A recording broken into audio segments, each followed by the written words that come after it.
It's time for Good Week Israel, where we'll give you ILTV's latest positive highlights. Now get ready to smile, because coming up, we'll take a look at the unusual way that Tel Aviv is taking an approach to saving its parks. We'll take an inside look at Jerusalem's Mount of Olives, and we have the scoop on how Israel is tackling road rage.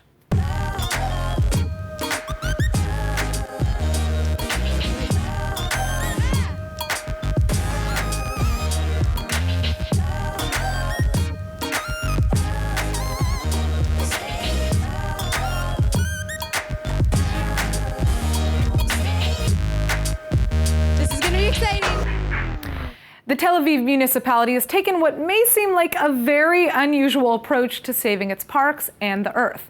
And ILTV's Nittany Manson headed to the city's famous Park HaYarkon to give us the inside scoop. Tel Aviv is known for its technological advances and amazing beaches, but you might not think ecological restoration. Well, we came down to Gan Yehoshua at Park HaYarkon to take a look at different steps that they are taking to restore the environment.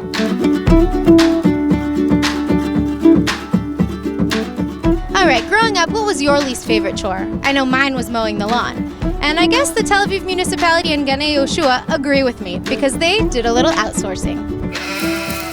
This project is a pilot project. We're trying to use sheep for grazing. But the purpose of this grazing is not for agriculture, it's for ecology. The sheep don't eat the grains, and those plants grow very fast. And by that we balance the vegetation, and also bring the classes here with the children to explain them about grazing, about the importance of grazing. How do you like grazing this land? I think he likes it. I'm in love.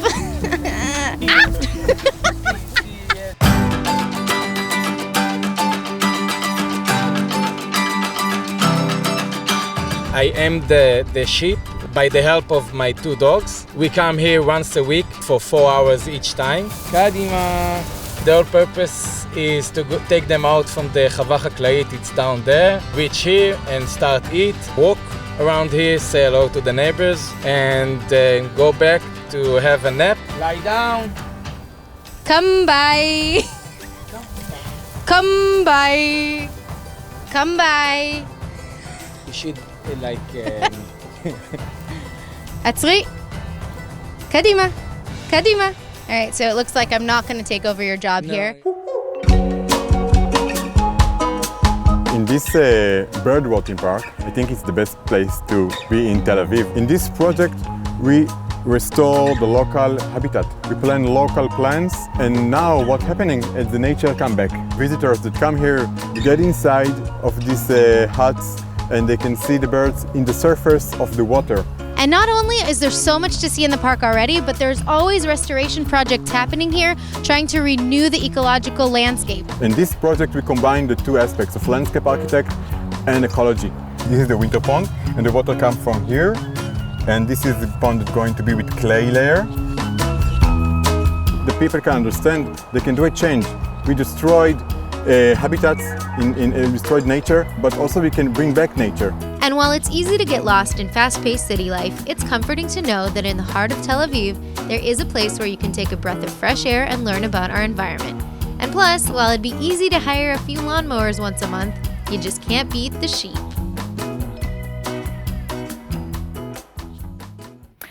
Now, speaking of the environment, do you realize how much food you're wasting on a daily basis? Well, this may sound shocking, but in Israel, 35% of all food produced is thrown away. The Israeli organization Leket has recently released their 4th annual Food and Waste Rescue Report, and the statistics are alarming. What makes a fruit or vegetable appropriate to eat? This carrot is clearly too big to eat, so I'm going to throw that away. Who would eat a sweet potato this small? This kohlrabi is too heavy for me to take home. Definitely doesn't taste like a cucumber. And who would ever be willing to eat a twin carrot? How do you even describe this thing? Do I sound like an idiot to you? If you think so, then most Israelis are pretty idiotic themselves. 35 25% of all food produced in Israel is thrown away. That's 2.5 million tons of food going straight into the trash. Not only is this a massive waste, but it's a huge economic loss. We're talking $5.5 billion worth of food that could be making people money. And here's the worst part. Over 20% of Israelis live in poverty, making it so that Israel has the highest rate of poverty of any OECD country. So while we toss perfectly good food away, there are people living in hunger. That sounds pretty stupid to me. Look up, filled from here all the way to the top. Everything you see here in this warehouse, if Leket didn't exist, would go to waste. This is Leket, an organization that rescues food that's been thrown away and redistributes it to the people who need it most. Hotels are throwing out food, caterers are throwing out food, farmers are wasting perfectly good fruits and vegetables. Our main goal at Leket is very simple, to make sure that all this good food makes it to struggling families and people in need. Leket feeds about 175,000 needy Israelis every week. But why is all of this perfectly good food being thrown away? Sometimes fruit and vegetables don't make it to the market because their value is lower than the cost of actually distributing them. It just isn't worth it for the farmers. These are cabbages. They're the right size, the size we're used to in stores. The land is bountiful, but there's not enough demand in the export market for cabbages because it's a cheaper crop. Instead of letting them just rot, they allow us to come in and pick them ourselves and distribute them to those who need it. There's a lot of fresh produce at farmers' trash because they think people won't buy it. Okay, so this lemon, right, it's a little bit funny looking. It's too big, it will never make it to market. It's just because it was kept on the tree longer. That's all it is. A little gift for you, our most beautiful orange that we have here. Look at that. Never would it be sold in a store. Too gnarly. Once you break it open, you'll see that it tastes as good as any other orange around.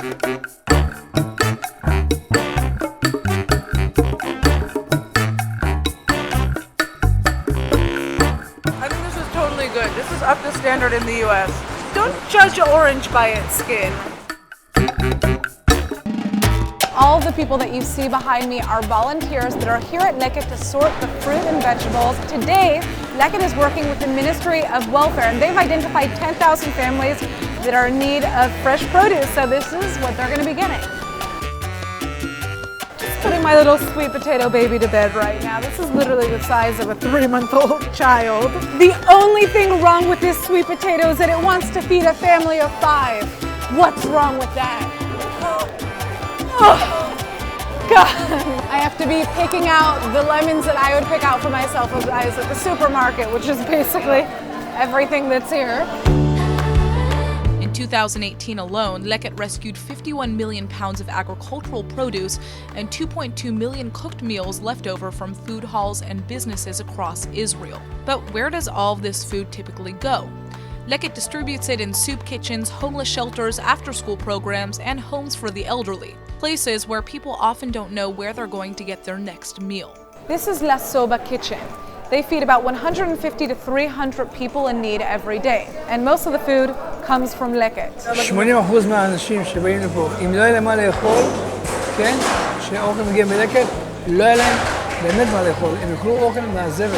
יש פה הרבה משפחות שהמשפחה לא רואים אותם, זרקו אותם מהבית, אין להם משפחות, הם לבד. פה זה הבית שלהם, פה המשפחה שלהם. האוכל הזה כרגע שהם אוכלים, בשבילהם זה הכי חשוב מכל דבר אחר. מגיע ירקות מלקט, יורד למטה.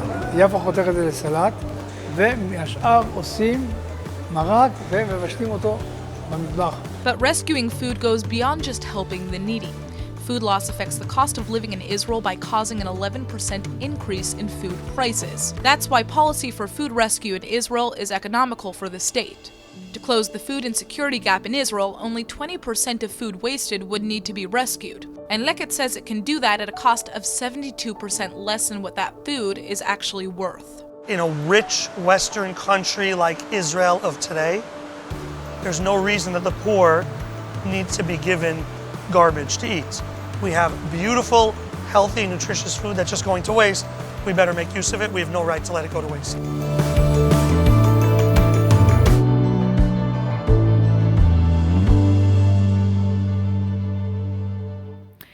The cost cost of living in Israel is one of the highest in the world. And just months ago, Tel Aviv was ranked the world's 10th most expensive city.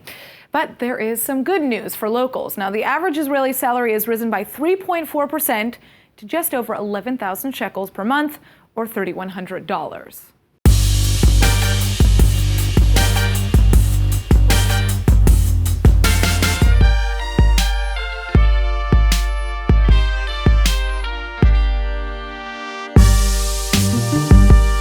Electricity, water, groceries, rent. When it comes to paying the bills, for many Israelis, it's a struggle. An estimated 21% of the Israeli population lives below the poverty line, and prices are much higher than they should be given the average Israeli income. The good news is that Israel's employment rate is at an all-time high of 60.9%. That's 3,812,000 salaried Israelis, and the average salary has risen by almost 3.5% in the last year. Today, the average Israeli is making $3,163 per month, according to the Central Bureau of Statistics. But keep in mind that 66% of salaried workers surveyed make below that national average. So who's bringing the average up? Well, the highest paid industry in Israel today is the information and communications sector, which includes tons of tech companies, where the average pay is around $6,300 a month. The financial and insurance industry comes in at second with a mean salary of almost $5,800 monthly. So what about the lower paid sectors? Well, Israelis working in the hospitality and food industry make an average of $1,480 a month, and those in the education field make around $2,600 a month. So what's the average cost of living in Israel? Well, the average Israeli family pays around $1,100 a month for housing, $935 for transportation, and $662 for food. So if you do the math, while the average Israeli salary has risen, many Israelis are still living paycheck to paycheck. Looking for some prime real estate to invest in that doesn't require leaving the great city of Tel Aviv? Well, one of Israel's leading and largest developers, Gindi, has just set up a complex in one of the hottest neighborhoods in the city. And ILTV's Emmanuel Kadosh went to check it out. The Gindi complexes are situated in the most coveted location in Tel Aviv. This is the highest residential floor in Tel Aviv. And I'm here. And I owe you now. Yeah. Oh, The Gindi penthouse, located on the 48th floor, is still up for sale, and trust me, it's a deal you won't want to pass on. It's about 4,500 square feet, 500 feet balcony, 6 bedroom, 2 ensuite, 2 bathroom and a dressing room. You'd have an unobstructed view of the Israeli beaches from Herzliya to Ashdod, as well as a complete panoramic view of the Tel Aviv metropolitan. Another 2 bathroom and 2 half bathrooms, 8 elevators, a park that belongs to the project. There is a gym, wine cellar, fashion mall, which is unique in Israel, 4 premium parking spaces. Young adults all the way to families are all living here in the Gindi complexes, and for good reason. There's something for everyone. This area is prime location. We have schools here, we have a lot of office and a lot of companies here, so you can see pretty much of everything. זהו, פה יש לך את הבימה. זה מטורף, זה נראה שאתה יכול פשוט לקפוץ לשם. מפה הולכים לים. So for anyone interested in this gorgeous Gindi penthouse, make sure to check the link below.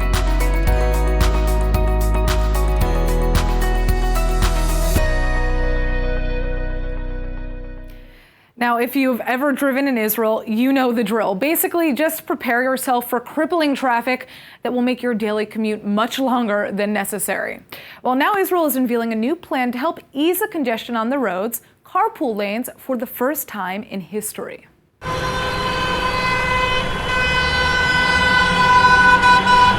Starting this week, cars with more than one passenger will now be allowed to use a new special lane on Israel's famed Ayalon Highway, which stretches from Tel Aviv to the north. The High Occupancy Vehicle Lane, or HOV lane, will be extended at a later date on other roads in Israel. Today, private cars in Israel carry an average of 1.2 people, driver included. That's significantly below the average in other OECD countries, which is typically between 1.6 to 1.8 occupants per vehicle. And Israelis can feel the difference. travel time and cost of gas goes up with the congestion on the roads, and Israel's Ministry of Transportation says that having a dedicated carpool lane will significantly reduce these costs.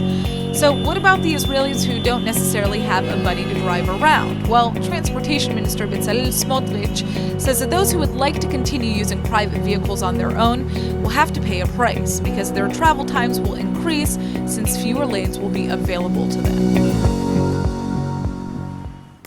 Every year, evangelical Christians from across the world take part in a global day of prayer for Jerusalem, and thousands even make it to the Holy Land. ILTV's Shanna Fold recently headed to Jerusalem to meet some of those worshipers.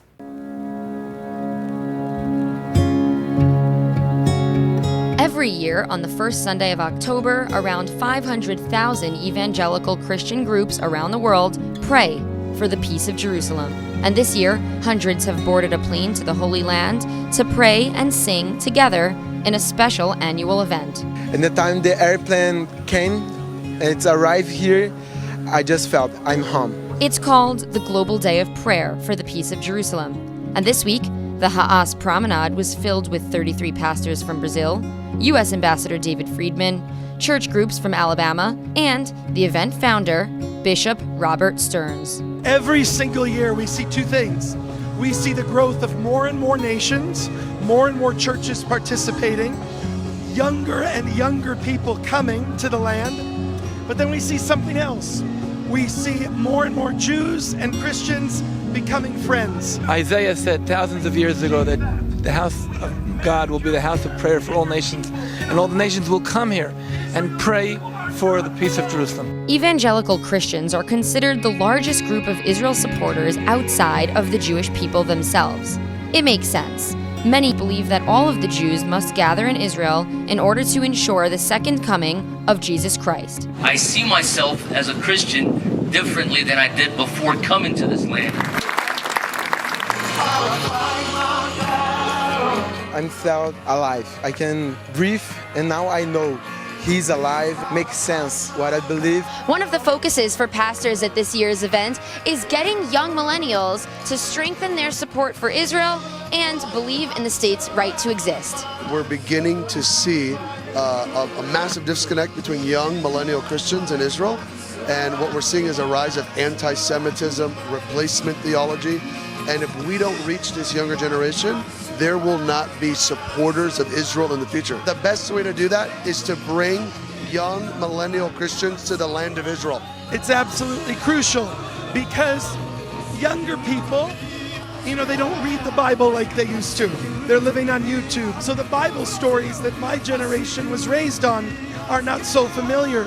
So when you bring them here and they see it firsthand, it moves their heart. There's a new breed of Christian on the earth. I think for a long time, for 2,000 years, Christians have not been good friends, good younger brothers to Israel. And we are fighting to see the tide turn, to see a new breed of Christian raise up, but are going to say to Israel, your God is my God and your people is my people.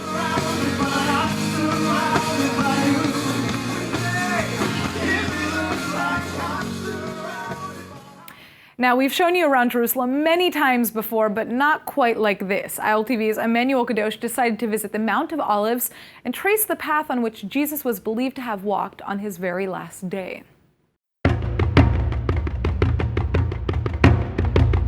We're starting our trip here at the Mount of Olives. Now, Asaf, why is this one of the holiest sites to see here in Jerusalem? So before I answer that, I wanted to tell you, today is special because I will add another significance to your name. If we open the Bible, the book of Isaiah chapter 8, and we read, the virgin will be with child and will give birth to a son and will call him Emmanuel. In other words, your name exists in a prophecy which will be fulfilled with the arrival of Christ. Now, the people watching this can come to Jerusalem and actually experience firsthand a Bible in Jerusalem that predates Christ in 300 years with this prophecy. That's very special to me and that warms my heart, and I really appreciate you starting that off there. That got me a little blushing a little bit, but why is the Mount of Olives so holy and so special? So the Mount of Olives is of significance for billions of people around the world. In fact, in this place, if you look carefully, you can see there are a lot of tombs because even 2,000 years ago and now, People came here with the wish to be buried in the Mount of Olives for a reason. The reason is that the Messiah will come in the end of times and redeem humanity, reviving the dead from their tombs. According to Ezekiel 37, the dry bones will form from the valley of the dead into a body in the end of times. Now, this prophecy is interpreted in a national level when the Jewish nation was revived from the valley of the dead, from the Holocaust, and formed into the modern state of Israel, which is only the third occasion in which Jews had independence in the state of Israel, in this land, in this area. According to the Christian belief, this Messiah has came, and he was a Jew. His name is Jesus from Nazareth. And he came through the Mount of Olives, standing exactly where we're at now, overlooking the holy city, entering Jerusalem for the last week of his life, and eventually the place where he will be crucified and resurrected. Christ comes from the Galilee to Jerusalem, comes here to the Mount of Olives, and overlooks Jerusalem. And here he starts crying. He cries because he predicts the destruction of Jerusalem that historically was actually ruined and destroyed to ashes in the year 70 by the Romans. Now Christ enters Jerusalem and enters the temple. In fact, in an archaeological excavation, they found the original staircase in which Christ went in the temple. It's right there.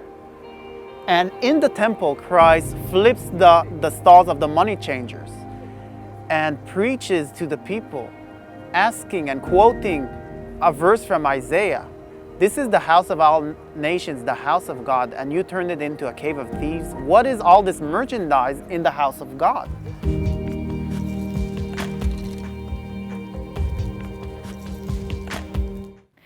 Well, that's all for today's Good Week Israel. Hope we've helped you start your week with a smile. See you next time.